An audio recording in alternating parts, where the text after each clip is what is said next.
the story of an American air operation. One small campaign in the greatest aerial offensive of this war. In a sense, it is more than the story of a military operation. These planes high in the skies over Germany were a symbol of the unshakable unity of the Allies in their determination to fight together until victory and peace had been achieved.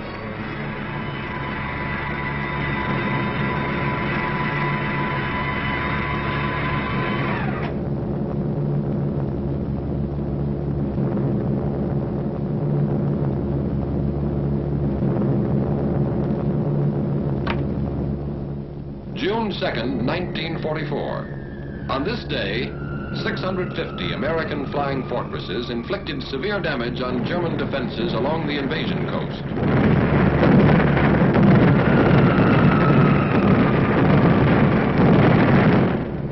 Farther north, 300 American liberators bombed military installations in German-occupied northwestern Europe.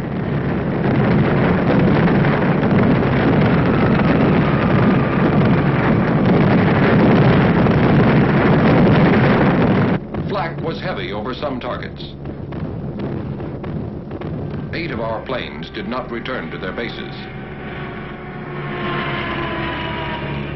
On this same day, June 2nd, 1944, a task force of 150 flying fortresses, escorted by 70 fighter planes, attacked railroad and marshalling yards at Debrecen, Hungary.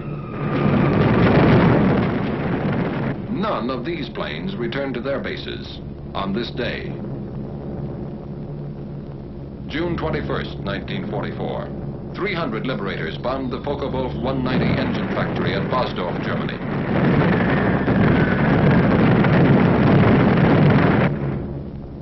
An hour later, 800 flying fortresses attacked targets at Berlin, Germany. Damage was inflicted on railway stations, freight yards, and factories. Bombs were also dropped on the ministries of war and propaganda, as well as Gestapo headquarters.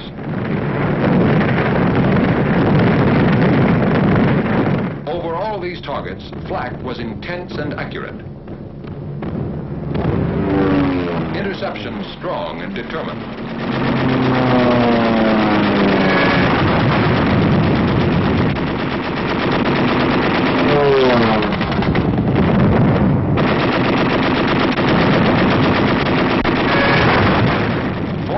German planes were shot down.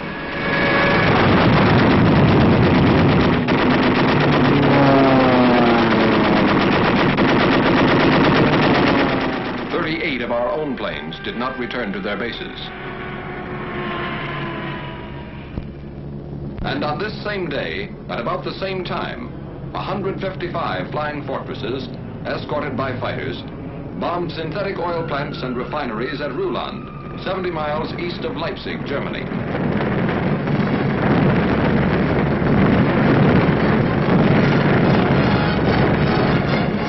As on June 2nd, none of these planes returned to their bases on this day. This was not a coincidence, and these planes were not lost in action. This had been decided 6 months before, on December 7th, 1943. When, at Tehran, the leaders of the 3 major Allied powers had declared their complete agreement as to the scope and timing of operations from the east, west, and south. Operations from the east, west, and south. Operations on land, on sea, and in the air.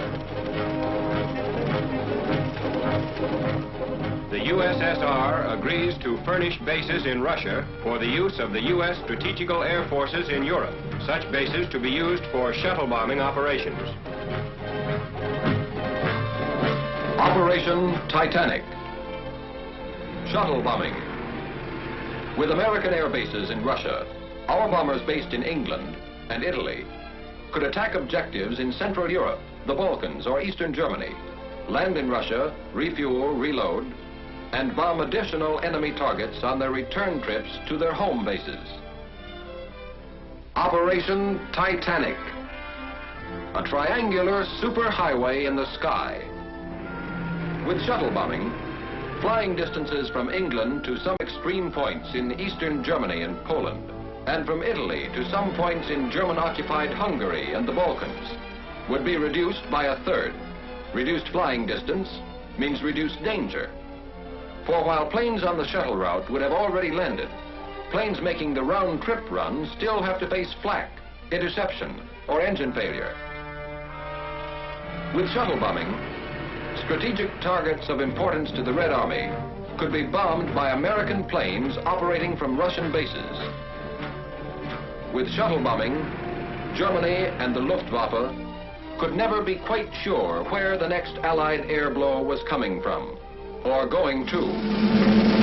With shuttle bombing, the coalition land war, crushing the Wehrmacht on 3 fronts, would take wings to become coalition air war, and there would be no target in Germany or German-occupied Europe American planes could not seek, find, and destroy. These were the strategic purposes of Operation Titanic. The task of achieving these purposes was assigned to Lieutenant General Carl A. Spaatz, Commanding General of the United States Strategic Air Forces in Europe, and became the responsibility of Major General Frederick L. Anderson, Deputy Commanding General for Operations. In 4 months, the new bases were to be selected, constructed, supplied, staffed, and ready for use. A problem in men, materiel, space, time, and secrecy, requiring food, gasoline, bombs, ammunition, trucks, jeeps, steel matting, and more than 20,000 tons of other equipment, to be shipped by convoy from Liverpool and other British ports through the North Atlantic and Arctic Oceans. 2,000 miles of submarine-infested waters.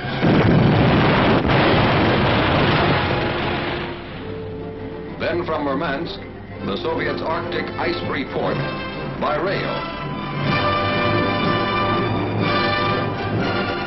An additional 2,000 miles.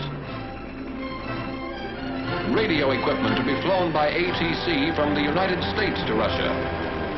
A distance of 5,000 miles. Oil and more gasoline by tank car from Iran and British surplus stocks in the Middle East, 3,000 miles. A task force of expert ground crews transported from the United Kingdom to Cairo through the South Atlantic and the Mediterranean. By rail from Egypt to Palestine. By motor convoy through the Holy Land and Iraq. Then up and over the snow-covered mountains of northern Persia to the southernmost end of the Russian Trans-Caucasian Railroad at Tabriz.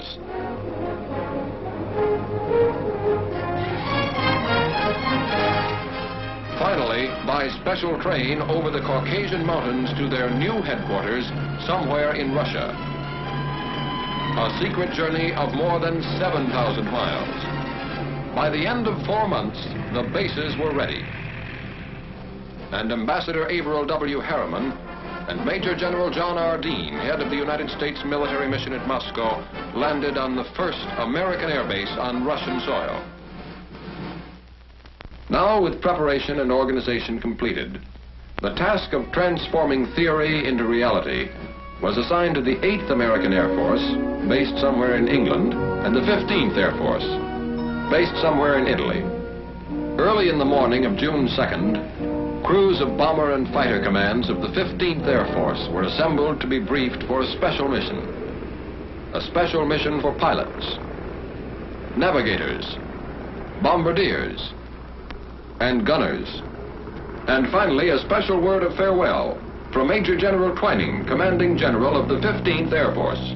I do not have to impress you with the importance of this mission to the Russian bases. I'm sure you are fully aware of this important event.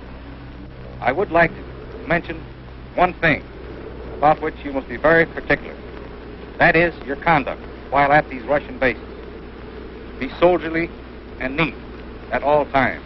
The Russian is a fine soldier who appreciates results and one who does not understand big talk. Wish you the best of luck. Goodbye.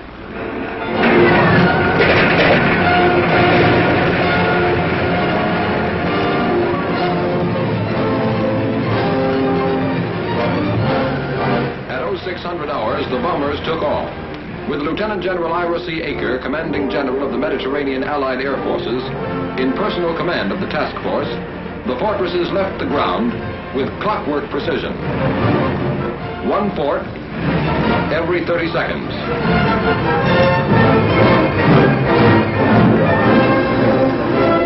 At 0630 hours, their fighter escort followed them into the air. 70 planes in 17 and a half minutes.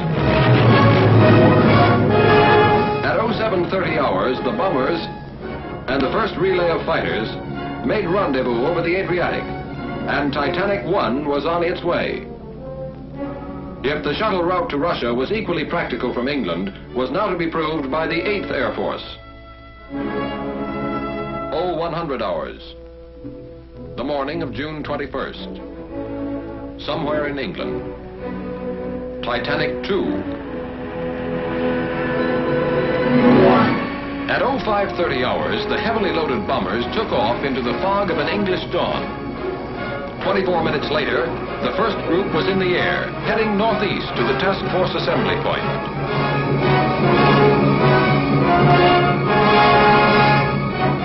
At 0800 hours, 2 by 2, the last relay of fighters left the ground.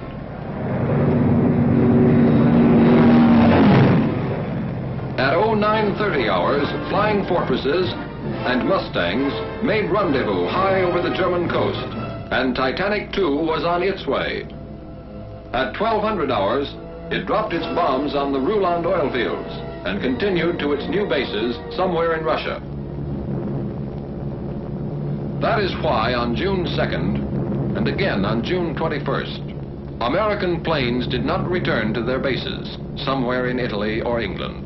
For on each of those days, their mission was still unfinished. In a sense, it had only begun.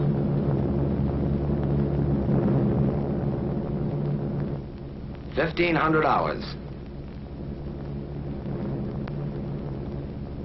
What was left of our target was a good 3 hours behind us. But we were still in enemy skies, and we could see the P-51s that were escorting us all the way in, prowling in the skies above. They called us Big Friend. We called them Little Friend. And it was a very pleasant feeling to have them around. About 1600 hours, we saw our red-nosed little friends pull away. A couple of minutes later, our navigator, the little man with the big maps, made with the instruments, and gave us the good word. Navigator to crew. Navigator to crew. It won't be long now. We're over Russia. Over Russia. From the sky, all countries look alike. But this was friendly country. That meant no more flak, no danger of interception. Solid ground not too far away.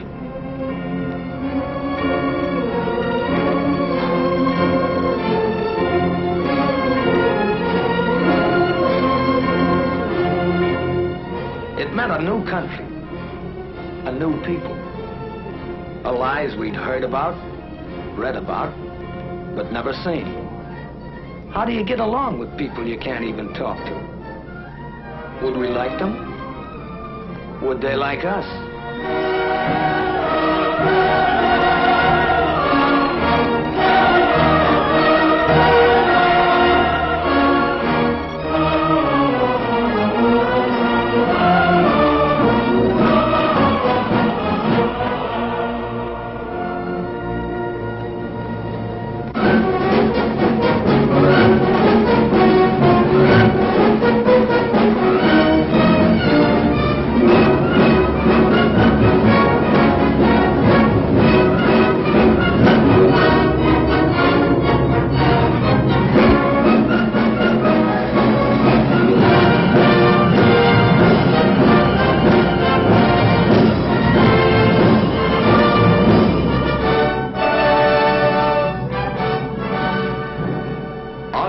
The task force are General Walsh and General Permanoff, the American and Russian COs.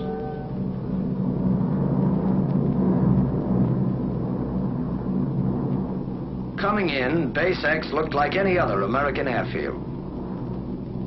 neat rows of GI tents. Runways dotted with B-17s. Ground crews at the edge of the field, their faces to the sky. One difference, though, the ruins all around the base. A silent reminder that enemy boots had marched in two directions here quite recently.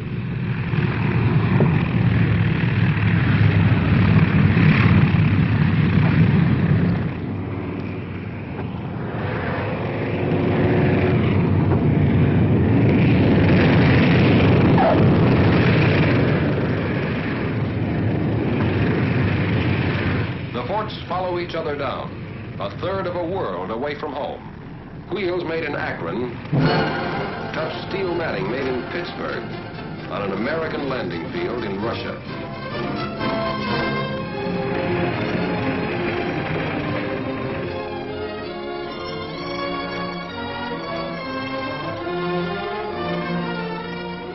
Gower, Messick, Ostrander, Zafak, Malone, Schultz, Badowski, Travers, McGee, Stanley, Rudenstein, Betts. 1,000 tourists from 48 states on a short visit between two jobs. Tense moment in international relations. Ivan Ivanovich meets fearless Fosdick.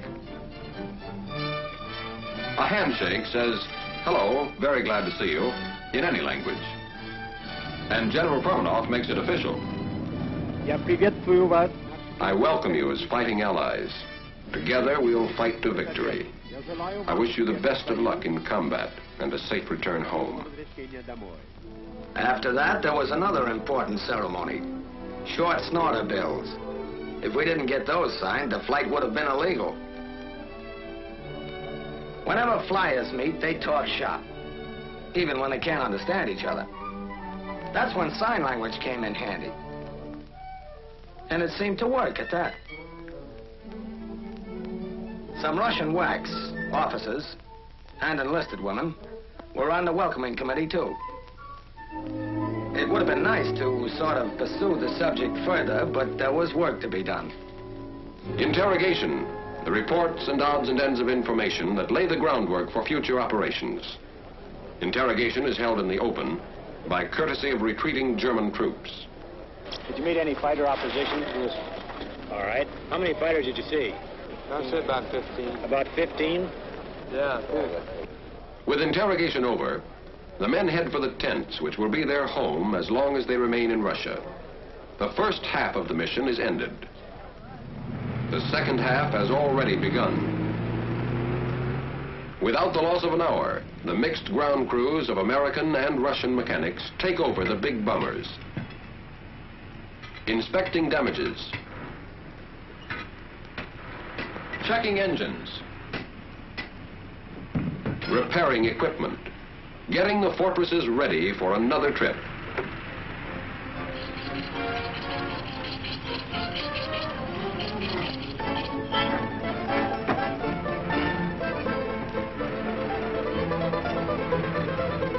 Okay. Spasiba. Kuchnia. Kuchnia stands for kitchen. Kitchen stands for chow. And even in Russia, you stand in line for it. On KP duty, Katya, Manya, and Olga. Not Buck or Eddie or Pete, but soldiers too. And darn good cooks to boot, who cooked and served our supper.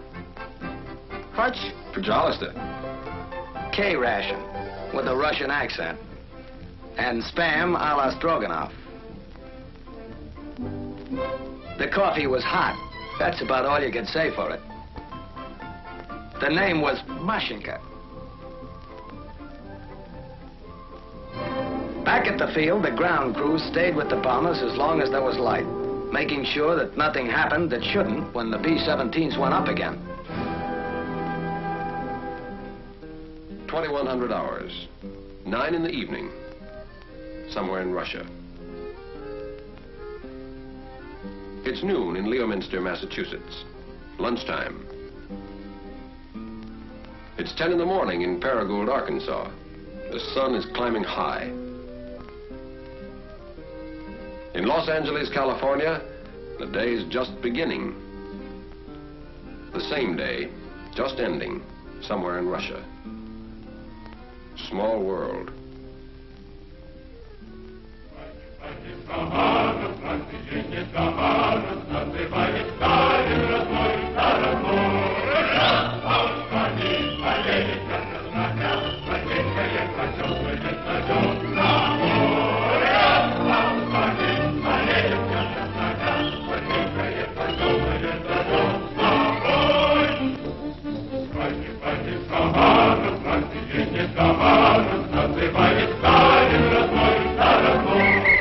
Another day, just beginning, somewhere in Russia.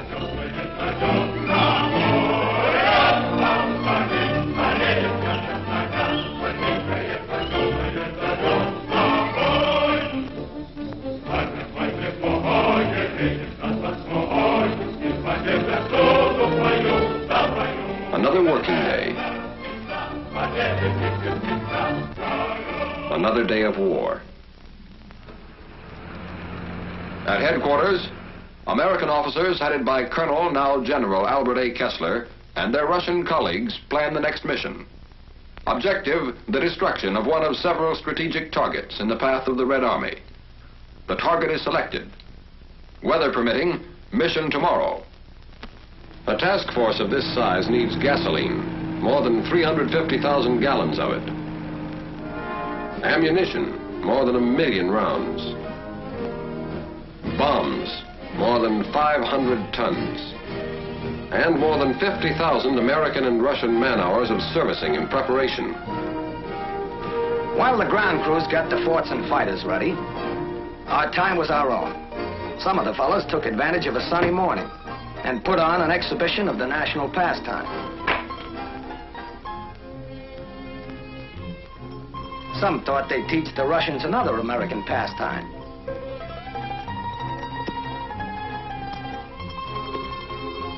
And learned that others had taught too well before them. Some tried to bridge the distance home, to let the folks know their wandering boy was somewhere in Russia last night. Some of us, over lunch of borscht and kasha, talked over tricks of the trade with the Russian fighter pilots, whose small, fast yaks are part of the field's defenses, constantly on the alert. Some tried to preserve the more exotic aspects of Base X, like the American nurses that are stationed there, perfectly at home abroad. Some discussed with the Russians current events, literature, yeah, sports. Like that? Yeah. And art. Some moseyed over to a nearby pasture and found out that milking a cow in Russia is no different than it is in Iowa. And some of us, explorers at heart, decided to see Russia.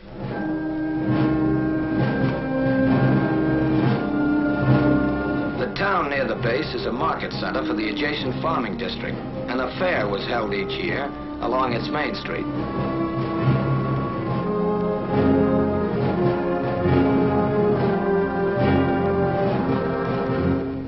The factory section. Principal industry, the manufacture of leather goods. The Ukrainian Museum, well known for its collection of historical treasures and valuable objects of art. The grave of the famous Ukrainian writer, Korolenko, and his home. The population of the town, 130,000 at the last census, has varied in recent years, and there has been a certain decline in the number of children of school age. Those who have remained, or who have returned from the interior, have recently developed a fondness for an American import known as chvachka. Translation, gum. On the way back to the base, a few miles from the town, there's a monument to a Russian victory over an invading army 200 years ago.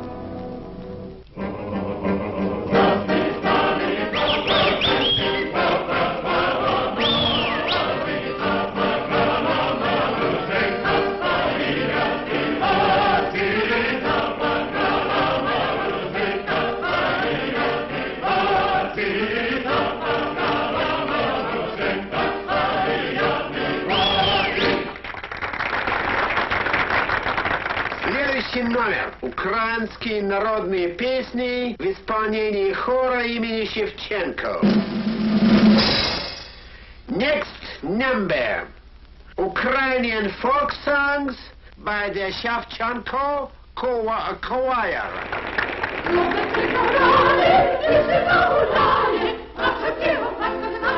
The language and the music are strange, but it isn't necessary to understand the language to understand some of the people here. The show marks the beginning of the end of this American visit to Russia. Most of the men are already looking back, remembering.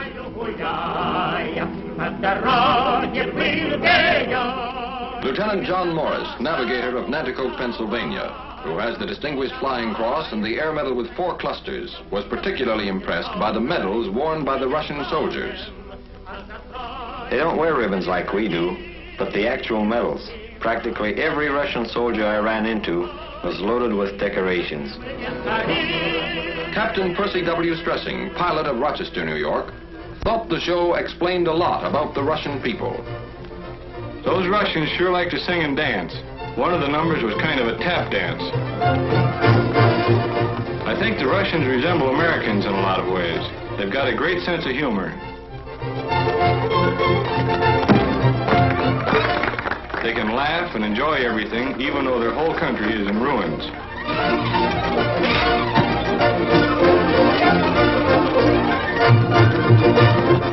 Major Samuel Davis, command pilot of Boston, Massachusetts.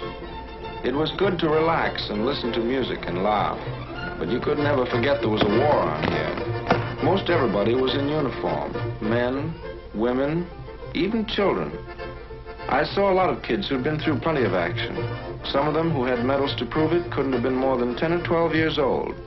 One of the other fellows told me he ran into one kid who'd been a sniper with the guerrillas and had 21 notches on his rifle butt. A sniper with the guerrillas at his age. Technical Sergeant Louis Zerlnik, engineer gunner of Brooklyn, New York, spent a lot of time with the Russian ground crews. Some of the men in the show, and quite a few around the base too, had been wounded as much as 3 or 4 times. They were working on the base for a rest before going back into combat. Those Russians sure have funny ideas about resting. Staff Sergeant John E. Gagan, tail gunner of Paterson, New Jersey. The show was pretty good. As far as I could see, everybody liked it, including General Aker. He was sitting in the first row with General Permanov or something like that, the Russian base commander. Lieutenant John Mackenzie, bombardier of Paragould, Arkansas. Something I'll remember for a long time were the Russian kids. You got the feeling some of them never had a childhood. They had such old faces. They were pretty shy, most of them, but they seemed to like us.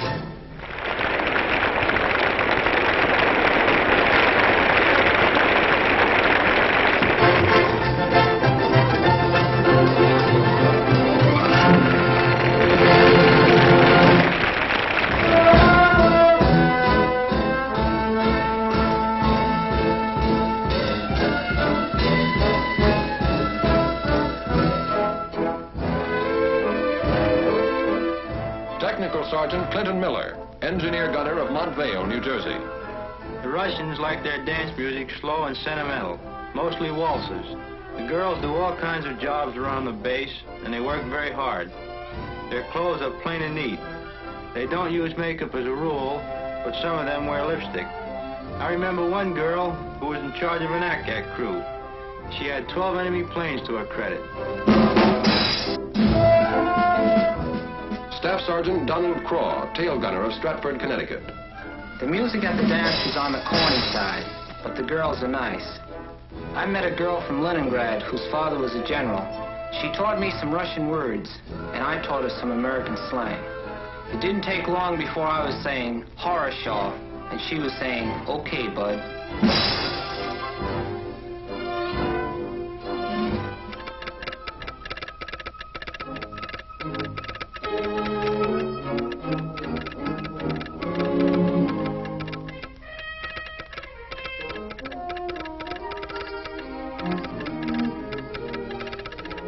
Weather? Okay.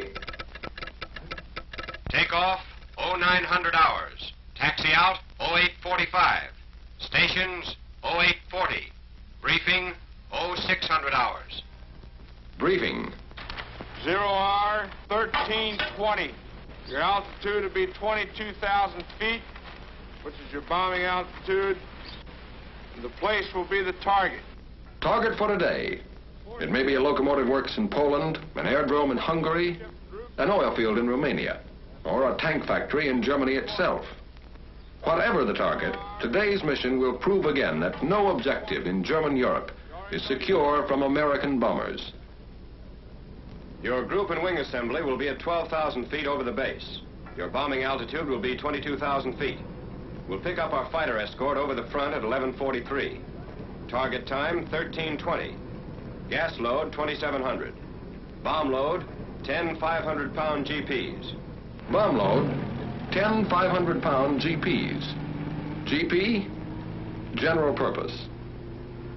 General purpose, to reduce the enemy's mobility, to disrupt his lines of communication, reinforcement, and supply, to destroy his war machine at its very source, his mines, his mills, his factories, and to deliver a message.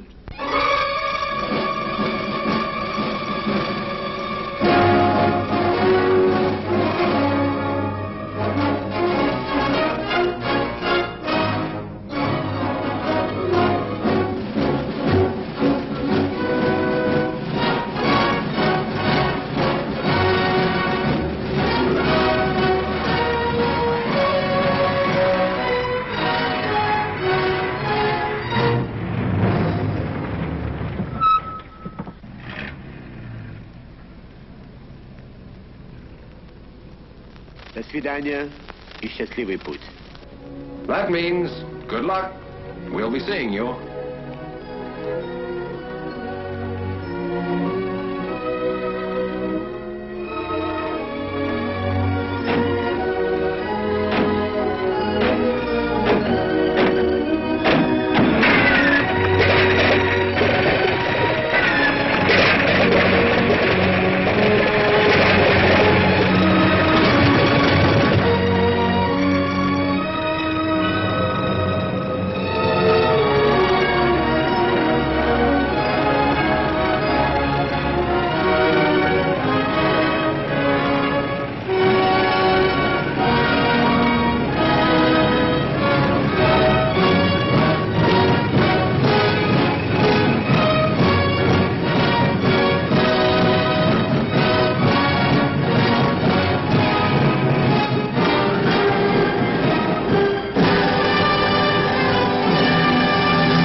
During the summer of 1944, 3,800 American planes made the shuttle run to and from Russia over this aerial highway.